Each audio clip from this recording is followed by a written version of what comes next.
வணக்கம். மாறா புன்னகையோடும் தீரா உற்சாகத்தோடும் ஆல்டிஸ் அரட்டையரங்கது உங்களை வரவேற்கிறேன். இந்த வீடியோ நம்ம பார்க்க போகிறது ஏப்ரல் மாதத்தில் நான் வாசித்த புத்தகங்கள் தான். உண்மையிலே இந்த மாதம் ரொம்பலாம் வாசிக்கலை, ஒரு 3 புத்தகங்கள் தான் வாசிச்சிருக்கேன். 4வது புத்தகம் ஒரு சின்ன புத்தகம், தொடங்கி ஃபுல்லாக முடிக்கலை அப்படின்னு சொல்லலாம். ஒரு 20-30 பக்கங்கள் தான் வாசிச்சிருப்பேன். ஏன்னா எப்போதுமே எனக்கு வந்து அந்த மார்ச் ஏப்ரல் மேங்கிறது ரொம்ப ஒரு டைட்டான ஷெட்யூலாக இருக்கும். அந்த காலத்தில் வந்து சேனலில் மோஸ்ட்லி வீடியோவே போட மாட்டேன். பட் இந்த முறை கொஞ்சம் வாசிக்கலாம், அதுவும் அந்த நண்பருடைய புத்தகங்கள் அதை சேல் பண்ணி கொடுக்குறதுக்காக காமிச்சதுக்கு பிறகு நிறைய ரெஸ்பான்ஸ், தொடர்ச்சியாக அதிலே இயங்கிக்கிட்டு இருக்க வேண்டியதாக இருந்துச்சு. ஸோ அதனால் சுத்தமாக டைம் ஒதுக்க முடியல. ஸோ ஃப்ரெண்டுகிட்டையும் சொன்னேன், கொஞ்ச நாளைக்கு இந்த புக்கெலாம் நான் வந்து விற்று கொடுக்கல, சேல்ஸ் பண்ணல, கொஞ்சம் பிரேக் எடுத்துக்கிறேன். ஏன்னா அவர்கிட்ட இன்னும் நிறையா புத்தகங்கள் இருக்குது. ஜூன் மாதத்தில் அதை நான் உங்களை காண்டாக்ட் பண்ணுறேன், ஏன்னா கொஞ்சம் மற்ற ஒர்க்ஸ் இருக்குது அப்படின்னு. ஸோ அது மாதிரி ஒரு பிஸியான மாதமாக அந்த ஏப்ரல் மாதம் இருந்துச்சு. ஸோ அதில் நான் வாசித்த சில புத்தகங்கள், முதல்ல ஸ்டான் சாமி, ஒரு நிறுவன படுகொலை, மார்க்ஸ் எழுதியிருக்காரு. இது வந்து எழுத்து பிரசுரம், 0 டிகிரி பப்ளிகேஷனோட எழுத்து பிரசுரம் வந்து வெளியிட்டிருக்காங்க. இந்த புத்தகத்தை பொறுத்தவரைக்கும் இது வந்து ஒரு நான் ஃபிக்ஷன் கேட்டகரி தான். ஸ்டான் சாமி எல்லாரும் கேள்விப்பட்டிருப்பீங்க. ஒரு 2-3 ஆண்டுகளுக்கு முன்பு சிறையில் அவருக்கு ஒரு சின்ன வாட்டர் பாட்டில், அந்த ஸ்ட்ரா போட்ட டம்ளர் கூட கொடுக்கல உறிஞ்சி குடிக்கிறதுக்கு, அப்படிங்கிற அளவுக்கு கடுமையான விமர்சனத்தை அரசாங்கத்து மேலே ஏற்படுத்திய ஒரு மரணம் அப்படின்னு சொல்லலாம். ஸோ அதான் சொல்கிறாங்க, ஒரு நிறுவன படுகொலை அப்படின்னு சொல்கிறாங்க. சொல்ல போனது அரசாங்கம் செய்த கொலைனே கூட சொல்லலாம். ஏன்னா அவர் குற்றம் சாட்டப்பட்டவர் தான், குற்றம் அவர் மேல் நிரூபிக்கப்படல, அவர் குற்றவாளியாக நிரூபிக்கப்படல. இது எல்லாத்தையும் தாண்டி அவருடைய ஏஜ் கேட்டகரிக்கு, அவருக்கு இருந்த நோய்க்கு ஒரு ஸ்ட்ரா போட்ட பாட்டில் கொடுக்க முடியாத அளவுக்கு ஒரு குற்றவாளி கிடையாது. அதனால என்ன தீமை வந்துடும்? ஸோ அப்போ வந்து இது அரசாங்கத்தோட தவறு தான், இது அரசாங்கம் செய்த கொலையாகவே பார்க்கலாம். ஸோ அப்படிப்பட்ட ஒரு இதுதான். ஸோ அதை பற்றிய தகவல் நிறைந்த ஒரு புத்தகம் தான். பட் நான் எதிர்பார்த்து போனது அப்படின்னு பார்த்தோன்னா, ஸ்டான் சாமி அவர்களுடைய வாழ்க்கை வரலாறு இருக்கும், அவர் என்ன மாதிரியான போராட்டங்களில் ஈடுபட்டார், ஏன் அவர் மேலே அந்த கேஸ் வந்துச்சு, அப்படி இருக்குன்னு பார்த்தேன். பட் அந்த மாதிரி லேயரில் போல அவரை பற்றி சின்னதாக ஒரு சில வரிகள் போட்டதுக்கு பிறகு இந்த கேஸ் என்ன கேஸு, அதாவது UAPA அப்படிங்கிற சட்டம் கொண்டு வந்திருக்காங்க. NIA மூலமாக UAPA அப்படிங்கிற சட்டத்தை பயன்படுத்தி அவர் ஜெயிலில் போட்டிருக்காங்க. அது எதனாலனா பீமா கொரேகான் அப்படிங்கிற ஒரு நிகழ்வுக்கு இவரோட தொடர்பு படுத்தி. ஸோ அந்த பீமா கொரேகான்னா என்ன, UAPA சட்டம் எந்த அளவுக்கு வரம்பு மீறி அது எவ்வளோ அதிகபட்ச அதிகாரத்தை வச்சுருக்கு அப்படிங்கிறதான் தெரிஞ்சுக்கிறது. பட் இந்த கேஸ் அப்போ அவர் கூட இருந்தவங்க யார், ஜெயிலில் அவருக்கு கொஞ்சம் கொஞ்சம் உதவி பண்ணவங்க யார், இந்த கேஸை பயன்படுத்தி இன்னும் எவ்வளோ பேரெல்லாம் வந்துட்டு ஜெயிலில் போட்டாங்க அப்படிங்கிற மாதிரியான தகவல் நிறைந்த புத்தகம் தான். ஸ்டான் சாமி அவருடைய வாழ்க்கை வரலாறு கிடையாது இந்த புத்தகம். அடுத்தது கரை ஒதுங்கிய முத்துக்கள், அதாவது கலைத்தடம் புலனக்குழுவின் குறு நாவல்கள் அப்படின்னு பேர் போட்டிருக்காங்க. அதாவது பார்த்தோன்னா இது இந்த நம்ம சென்னை புக் ஃபேர் பார்த்துட்டு பெங்களூர்லேருந்து ஒரு நண்பர் கனெக்ட் பண்ணார். நாங்கள் அந்த மாதிரி ஒரு வாட்ஸ்அப் குரூப் வச்சுருக்கோம், அதில் நிறையா எழுத்தை ஊக்குவிக்கும் விதமாக நிறையா போட்டிகள் நடத்துவோம். அதில் வெற்றி பெற்றவர்கள் தேர்ந்தெடுக்கப்பட்ட கதைகள், கவிதைகள், சிறுகதைகள் இதெல்லாம் புக்காக போடுறோம், நீங்கள் படித்து பாருங்கள், படித்து பார்த்து எப்படி இருக்குன்னு சொல்லுங்கள் அப்படின்னு. ஸோ சரி அனுப்புங்க, வழக்கம் போல் நான் படிக்க லேட் ஆகும், பரவாயில்லனா அனுப்புங்கன்னு அனுப்பி வச்சாங்க. ஸோ அதில் வாசித்து பார்த்த ஒரு புத்தகம் தான் இது. வந்து இப்போ நம்ம சேனல் பார்க்குற நிறைய எழுத்தாளர்கள் இருக்கீங்க, இப்போ தான் வந்துட்டு புதுசாக எழுத பழகிறவங்க, எக்ஸ்பர்ட்டாக எழுதுகிறவங்க அப்படிலாம் இருக்கீங்க. நீங்களும் இந்த மாதிரி இப்போ இந்த புலனக்குழு, அதாவது வாட்ஸ்அப் குழு, புலனக்குழுன்னு நல்லா தமிழ் சொல்லியிருக்காங்க.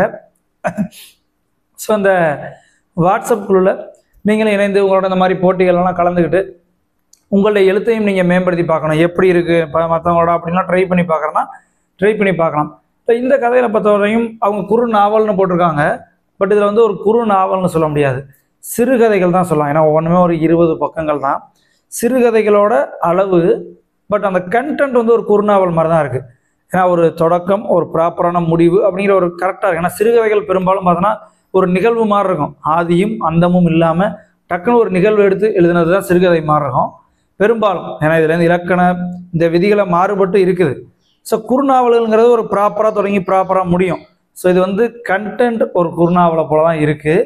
பட்டு அளவு, ஒரு கதையோட அளவு அப்படிங்கிறது பார்த்தோன்னா சிறுகதையை போல் ஒரு 10-20 பக்கம் அந்த மாதிரி தான் இருக்குது. இதில் எனக்கு இப்படியான இந்த புத்தகத்தை பற்றி தனியாக சொல்ல, ஏன்னா ஒரு 7-8 கதைகள் இருக்குது. எனக்கு ரொம்ப பிடித்த கதைகள் ஒரு 4 கதைகளை பற்றி சும்மா என்ன லேயரில் இருக்குது அப்படிங்கிறத சொல்லிடுறேன். முதல் கதை, நிறைய எல்லா கதையுமே சூப்பராக இருக்குது, எல்லாமே விறுவிறுப்பான ரீடிங், டக்குன்னு ஒவ்வொரு கதையாக வாசிச்சுட்டு போகலாம். அது ரொம்ப என்னை இம்ப்ரெஸ் பண்ணுது. வாசல் வந்த வசந்தம், மைதிலி ராமையா அப்படிங்கிற மாதிரி இருக்காங்க. இது வந்து ஒரு பர்ஃபெக்டாக அந்த கதையை படிக்கும்போது எனக்கு ஒரு ரமணிச்சந்திரன், லக்ஷ்மி, சிவசங்கரி அந்த மாதிரி ஒரு குடும்ப நாவல், பக்கா குடும்ப நாவல் படித்த மாதிரி ஒரு லேயரில் இருந்துச்சு. ஏன்னா ஒரு 4 தோழிகள், அவங்க வாழ்க்கையில் ஒரு 2 தோழிகள், குறிப்பிட்டு 2 தோழிகள் வாழ்க்கைக்குள்ளே வரக்கூடிய ஒரு சிக்கல், அதை அவங்க எப்படி அணுகுறாங்க அப்படின்னு நல்லா ஒரு ப்ராப்பர் ஒரு குடும்ப நாவல். சைஸ் தான் ஒரு சிறுகதை சேஷத்தோட சூப்பராக இருந்துச்சுன்னு சொல்லலாம். அடுத்தது வெற்றிடத்து இடைவெளி, கமல் அப்படிங்கிறவர் எழுதியிருக்காரு. இது வந்து ஒரு லவ் ஸ்டோரி தான், ஒரு நார்மலான லவ் ஸ்டோரி கூட சொல்லலாம். பட் அந்த எழுதிய விதங்கள், அந்த சொற்கள், அந்த வாக்கிய அமைப்பு, அதே மாதிரி அந்த கிளைமேக்ஸ், ஏன்னா சில நேரம் குட் கிளைமேக்ஸ் இருக்கும், பேட் கிளைமேக்ஸ் இருக்கும், ட்விஸ்டட் இருக்கும். ஸோ இதில் உள்ள கிளைமேக்ஸ் அப்படிங்கிறது எனக்கு ரொம்ப பிடிச்சிருந்துச்சு. ஸோ அந்த மாதிரி அந்த வெற்றிடத்து இடைவெளி அப்படிங்கிற கதை. அடுத்ததாக வானவில் சிறகுகள், ராஜதிலகம் பாலாஜி அப்படிங்கிற மாதிரி இருக்காங்க. இந்த கதையை பொறுத்தவரையும் ஒரு 3ஆம் பாலினத்தவரை குறித்து அவங்கள நம்ம எப்படி அணுகணும், அவங்களுக்கான விழிப்புணர்வு எப்படி இருக்கணும் அப்படிங்கிறதெல்லாம் சொல்லக்கூடிய ஒரு கதையாக இருந்துச்சு. ஏன்னா சமீபத்தில் தான் அந்த 3ஆம் பாலினத்தை குறித்து இன்னொரு அருமையான நாவல் நான் வாசிச்சிருந்தேன். ஸோ அப்படிங்கிறப்ப இந்த கதை எனக்கு ரொம்ப பிடிச்சிருந்துச்சு. அடுத்தது இறகுகள் முறிந்தாலும், ஆக்சுவலாக இவங்க என்ன சொன்னாலும் 2 இதில் இந்த தொகுப்புலேயே பார்த்தா நிறையா பெண் எழுத்தாளர்கள் இருக்காங்க, ஒரு சிலர் தான் ஆண் எழுத்தாளர். இந்த கதை இறகுகள் முறிந்தாலும் என் நாகராஜன் அவர் எழுதியிருக்காரு, பிரமாதமாக இருக்கும். ஸோ எனக்கு வந்துட்டு இந்த கதை தொகுப்புலே ஒரு டாப் கதைகள் செலக்ட் பண்ணோம் அப்படின்னா இந்த இறகுகள் முறிந்தாலும், அதே மாதிரி வாசல் வந்த வசந்தம், இந்த 2 கதைகளுமே ரொம்ப ஒரு டாப் லெவல் சொல்லுவேன், டாப் 2 அப்படின்னு சொல்லுவேன். ஏன்னா இறகுகள் முறிந்தாலும் வந்து ஒரு ஊனமுற்ற மனைவி, அவளை பார்த்துக்கிற கணவன், அவங்க வாழ்க்கைக்குள்ளே தலையிடக்கூடிய ஒரு பெண் அப்படிங்கிற மாதிரி லேயரில் போகுது. பட் அதை கொண்டு போன விதம் அது ரொம்பவே சூப்பராக இருக்கும் வாசிச்சு பார்த்தீங்கன்னா. ஸோ இந்த இதில் 2 ரொம்ப எனக்கு பிடிச்சது பார்த்தோன்னா வாசல் வந்த வசந்தமும் இந்த இறகுகள் முறிந்தாலும். அதுலேயும் எனக்கு ஏதாவது ஒரு கதையை, இந்த தொகுப்புக்கே ஒரு கதையை நான் செலக்ட் பண்ணுங்க அப்படின்னு சொன்னால் இறகுகள் முறிந்தாலும். ஏன்னா இதோட கிளைமேக்ஸில் அந்த ஒரு உடல்நிலை சரியில்லாத மனைவி அவள் ஒரு ரெக்வெஸ்ட் வைக்கிறாள். அதெல்லாம் பார்க்கும்போது ஒரு நல்ல ஒரு அருமையான ஒரு ஃபேமிலி நாவல். இன்றைக்கி இருக்கக்கூடிய கரண்ட் டெக்னாலஜி அதுக்குள்ளே கொண்டு வந்திருக்காங்க.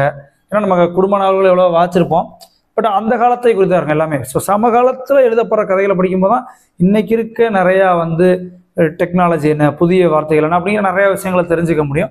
ஸோ இன்றைக்குள்ள ஒரு டெக்னாலஜியை பற்றி கூட அதில் இருக்குது. ஸோ இந்த கதை ரொம்பவே எனக்கு பிடிச்சிருந்துச்சுலாம்.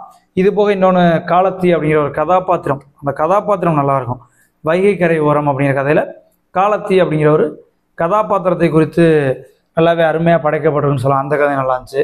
அடுத்தது வல்வில் ஓரி, அசோக்குமார் அப்படிங்கிற எழுதியிருக்காரு. நாற்கரம் பதிப்பகம் அதை வெளியிட்டிருக்காங்க. உண்மையிலே இந்த புத்தகத்தை எனக்கு அறிமுகப்படுத்திய ரவி சாருக்கு நன்றி சொல்லணும். ஜெர்மனிக்கு இந்த புத்தகம் போகுது. ஸோ ஜெர்மனிலேருந்து அவர் தான் கேட்டார், எனக்கு இந்த புத்தகத்தை வாங்கி அனுப்பி வைக்க முடியுமா அப்படின்னு. சரி சார் அப்படின்னு சொல்லிட்டு தேடி ஒவ்வொரு புத்தகமாக அவர் சேர்த்து வாங்கி அனுப்புறக்கா சேர்த்தது.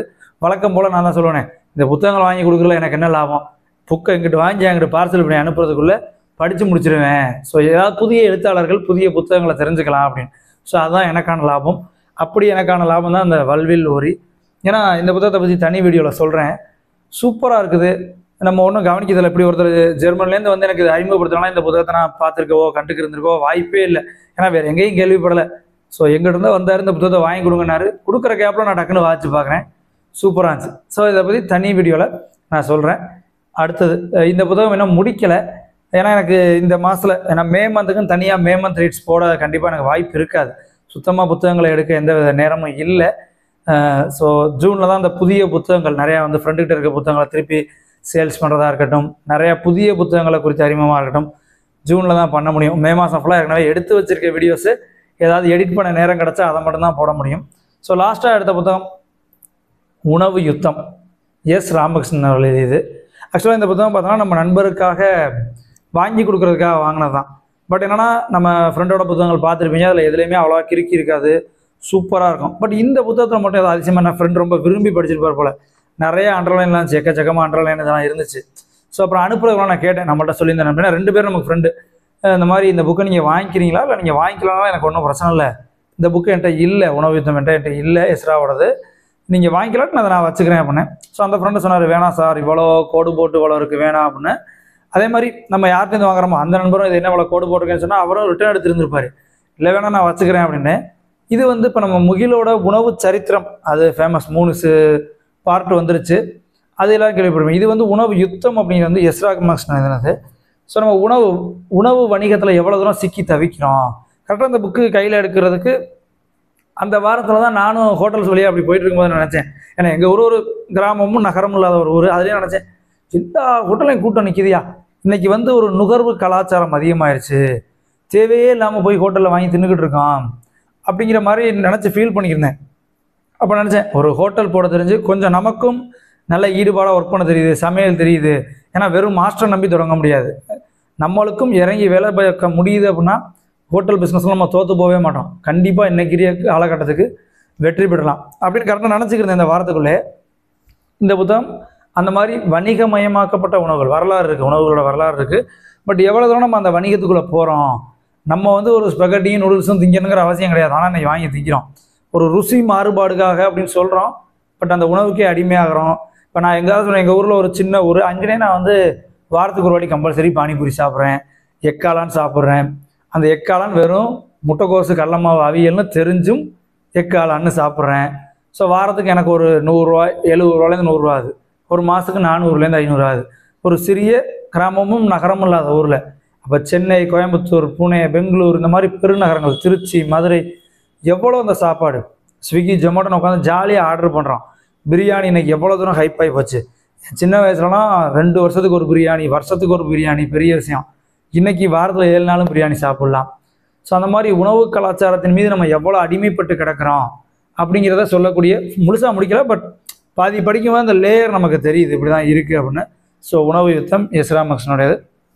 இதான் இந்த மாதத்தில் 3 புத்தகங்கள் முடிச்சிருக்கேன். ஏப்ரல் மாதத்தில் 1 போயிட்டு இருக்குது. ஸோ அடுத்து மே மாதத்தில் வாசிப்பு இருக்காது. ஜூனில் நிறைய புத்தகங்களை குறித்த தகவலை சந்திக்கிறேன். தொடர்ச்சியாக சேனலில் பாருங்கள். எதுவும் புத்தகங்கள் வாங்கி அனுப்பணும், இல்லை நீங்கள் ஏதாவது ஸ்பான்சர் பண்ணணும், எல்லாத்துக்குமே காண்டாக்ட் பண்ணுங்கள். மறுபடியும் இன்னும் ஒரு வீடியோவில் இன்னும் சில புதிய புத்தகங்களை பற்றி அறிமுகங்களை சந்திக்கிறேன். தொடர்ந்து வாசிப்போம். நன்றி.